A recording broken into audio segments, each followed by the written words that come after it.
জন্মছকে 12টি ঘর আছে। এই জন্মছকে 12টা ঘর আছে, 12টা লগ্ন।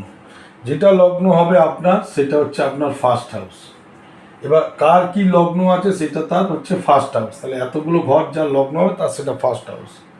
ফার্স্ট হাউসের কাউন্ট করে দ্বিতীয় ঘরটা হচ্ছে আমাদের সেভিংসের ঘর, অর্থ সঞ্চয়ের ঘর।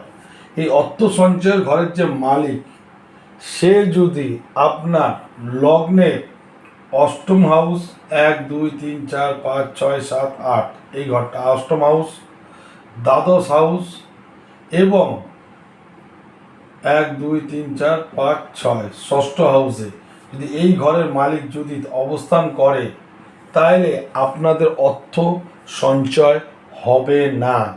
ঠিক আছে। এছাড়া এই ঘরের মালিক যদি আপনাদের বদ, প্রত্যারী, বিপদ এই নক্ষত্রের মধ্যে যদি থাকে, তাইলেও আপনাদের অর্থ সঞ্চয় হবে না।